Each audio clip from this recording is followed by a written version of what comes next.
ตอนนี้เครื่องยนต์ได้สตาร์ทเครื่องแล้วพวกเรากำลังสีไปตอนนี้ได้ขึ้นเหือแล้วเจอกันอยู่ที่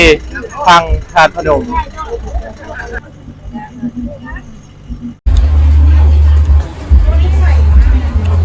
ต้มยำกุ้งมีตัวใหญ่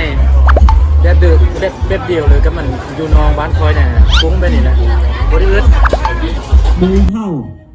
เส้นออกสาน้ำหูน้ำตานั้นฟังคำพง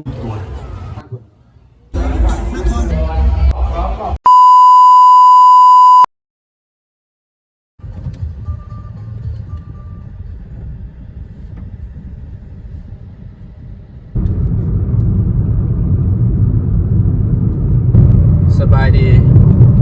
มื้อนี้มาพบคอยวันบ้านนาบริเจอกันเพิ่มบริเห็นหน้าอยู่เพิ่มเพิ่งจะให้หน้าให้ตาไปเพิ่มเติมเพื่อกำลังเดินทางไปบ้านด่านปากเสเพื่อที่จะข้ามไปนครพนมไปงานธาตุพนมบ่ได้ไปเพิ่มเติมหลายปีเลยที่บ่ได้ไปเดี๋ยวมื้อนี้สิลองไปเบิ่งว่ามันสิม่วนคือเก่าบ่แนวเบิ่งแนวกินสิหลายบ่ไปเพื่อสิหาแนวกินได้เอาเดี๋ยวไปเบิ่งเลยเดี๋ยวสิถ่ายบันทึกการเดินทางอยู่ในรายการนี้แหละเป็นรายการใหม่สิลงช่องใหม่ฝากติดตามเด้อช่อง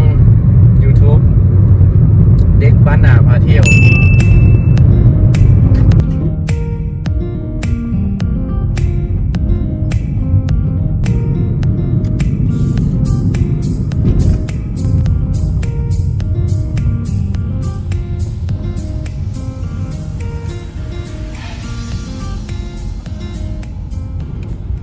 ตอนนี้เขาได้หอดบ้านด่านแล้วเนาะกำลังหาบนฝากรถคนโคตรลาย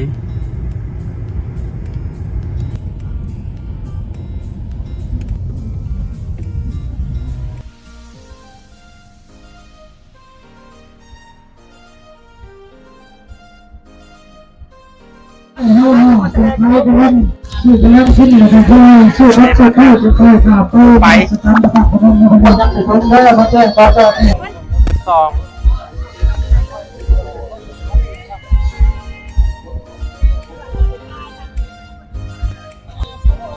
ตอนนี้เขาได้หอดด้านแล้วเนาะเพื่อกำลังสิลงไปและข้ามไปทางธาตุพนมตอนนี้กำลังท้าเหือโยอีกน้อยลงมาแล้ว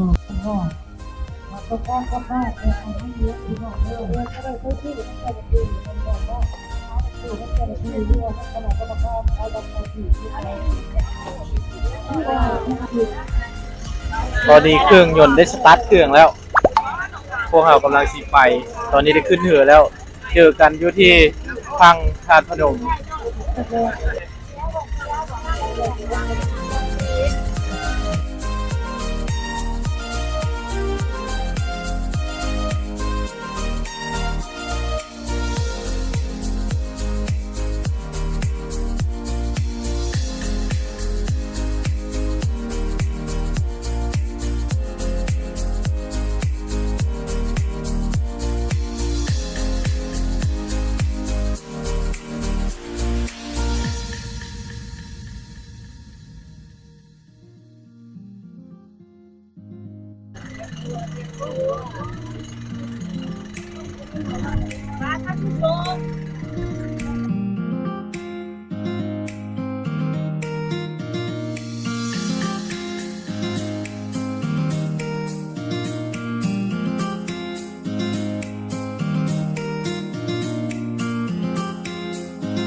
แต่เช้า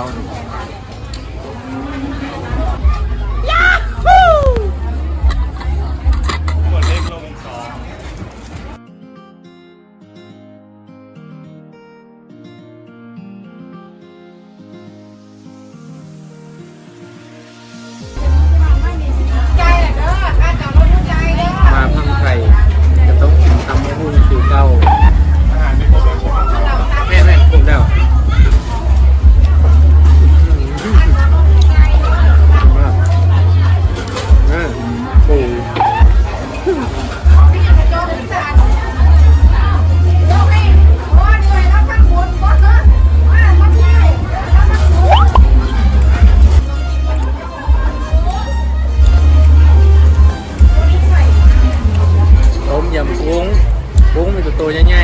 ๆจะดื้อเบ็ดเดียวเลยก็มันอยู่นองบ้านคอยเนี่ยบุ้งไปนี่แหละบริอึด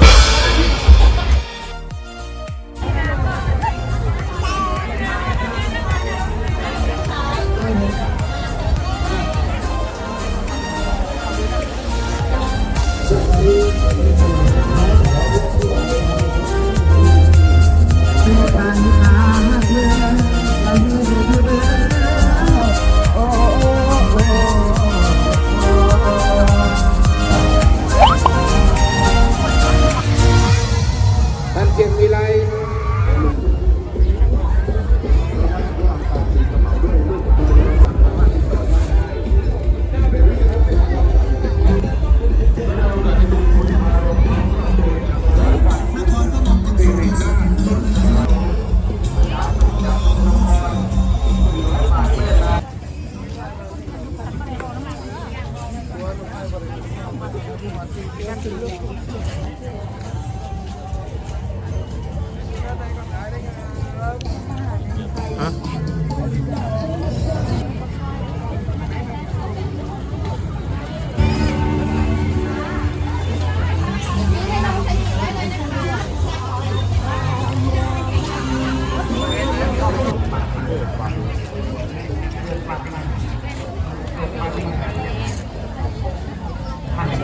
โยมทั้งหลายก็อาจจะยังไม่เคยได้ฟังบางท่านฟังพระสวดมนต์ทำวัดสวดมนต์เมื่อสักครู่ใหญ่บางท่านสักวันใดวันหนึ่งเมื่อเราจะคนก็หากินไม่เจริญแล้วครับแต่บางคนมันฉลาดหน่อยมันเอาบ้านแตกซะแหละครับแต่บางคนคิดว่าใช้แล้วคิดว่าเพื่อนประจำเดือนเอาห่อกระดาษหนังสือพิมพ์แล้วมันขยันขยี้แล้วมันกั้นหายใจห้าสาบแช่งขึ้นมาแล้วคว้างใส่บนหลังคาบ้านคุณจากบ้านคุณเคยหากินเจริญกับไปพระกลางมีตัวนี้ขอหาที่หากินเจริญนะแม่นะข้อสุดท้ายเด็กบ้านนอกชอบพูดตรงๆไม่ชอบพูดอ้อมหลวงพ่อครับหลวงพ่อเคยพูดดีๆตามปากพูดรวยตามปากอาเชียบุญบารมีหลวงพ่อเลยไปบูชาวันนี้ขอให้เขามีโชคมีลาภให้เขาถูกหวยถูกเบอร์หมายสาวราบูชาหลวงพ่อรวยไปถ้าถูกหวยแจ็คพอตครับสันฟ้าได้ยินบ่ว่าผู้ข้ามาเสียดายแท้นอไอ้สุแรงเศร้าเป็นยังคือมาลงไปตาเสียดายเลยเนาะพ่อแม่พี่น้องเอ้ยพระพามนุษย์ของข้าลงเลยเกิดมาบอกเคยพบเคยเห็นพวกข้าอะไรเด้อัดเมื่อสมบัติคู่บ้านของชาวอีสานมาถล่มหมูเห่าเสร็จออกสานำหูนำตานั้น ฟังคำพอเว้าเด้อการเกิดขึ้นตั้งอยู่ได้รับไปนั่นมันเป็นวัฏจักรของโลกคือองค์สัมมาสัมพุทธเจ้าเฮ้าแล้วเด็กก็จะได้วิตกกังวลไปขอให้ตั้งใจดีๆแม่นตาจำเศร้าหมู่เฮาเอากระบุงกระตาเอาขันไปหาขอแพงเงินนำพ่อแม่พี่น้องเฮาลากไปทางผู้หลาทางบ้านนำกำทางบ้านจู่โน่นสังสะพังช่องไปทางผู้หลาบ้านตอกทางฟังแดงทางหน้าหนาผู้หลาซุ่มหนึ่งเด้อซุ่มหนึ่งกลับไปทางคุณทางบ้านหัวดอนขึ้นไป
ใส่เบอร์ใดห้องเฮา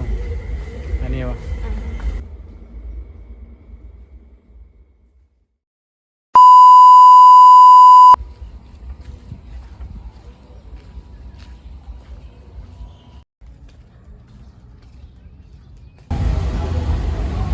มื้อนี้เป็นมื้อที่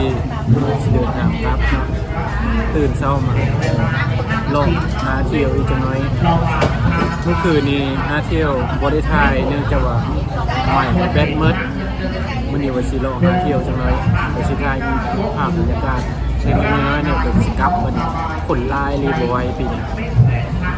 เที่ยวก็จนเมื่อยเที่ยวจนเจ็บแข้งเลยนะย่างออกไปน้อยเดียวย่างออกไปไม่กินเขานะเดียว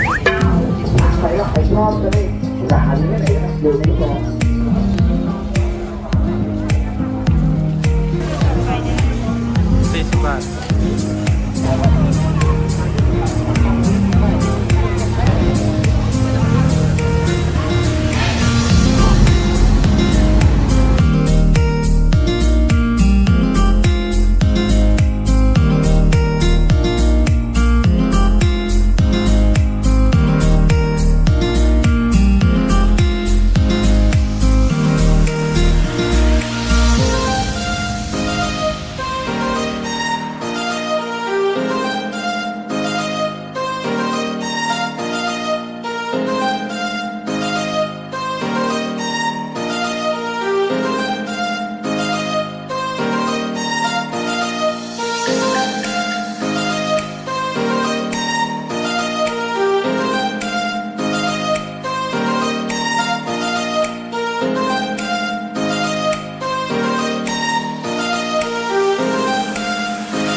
ตอนนี้เขาได้ค้ามาพังลาวแล้วเนาะหลังจากไปเที่ยวงานทานพนมอยู่พังไทย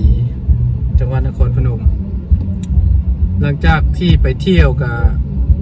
คอเว้าความเมื่อยความม่วนออกมาได้น้อยหนึ่งมันมีทั้งเมื่อยทั้งม่วนเที่ยวนี่ก็จนเที่ยวจนโบครบจนหาเที่ยวกับจนโบครบซื้อเครื่องซื้อของแน่หาเบิ่งการแสดงการค้าขายเนาะโอ้การค้าขายนี่ชื่อว่าถึงใจค่อยลายมีทั้งเครื่องจักรสานแล้วก็ซื้อไม้ที่เว็บก็จะออกพ้าต่ำเอาเพ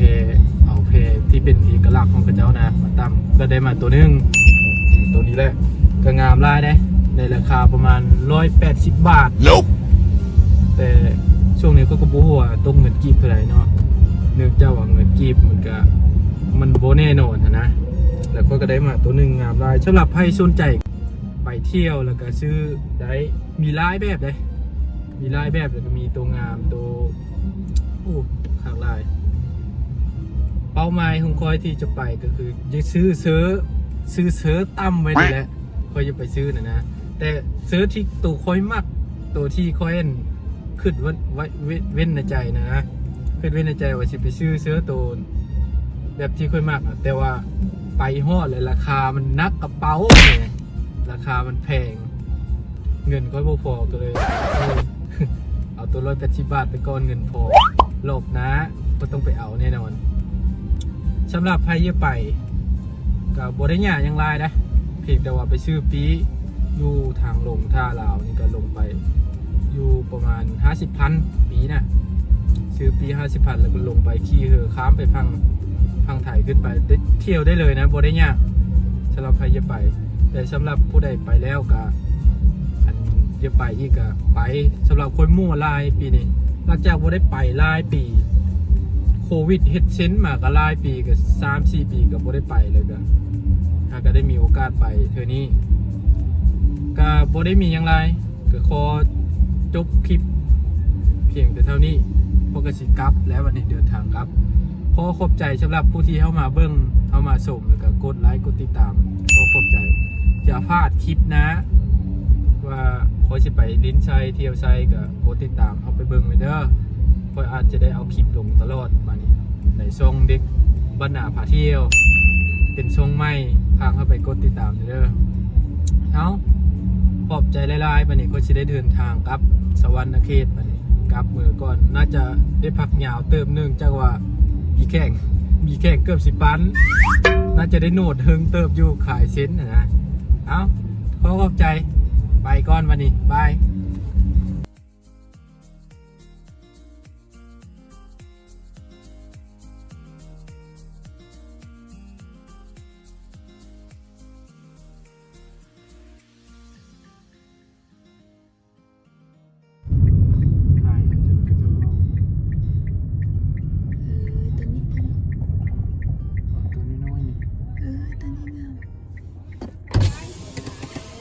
มัดเธอเลย เอาซอยนะฮะ มัด สาว มัดเธอเลย สาวพันหวานก็ซอย ได้ แม่ ตัวนั้น ฮะตัวนี้บ่ตัวขาวบ่ ขาวได้50มันเฮามันอึดเลย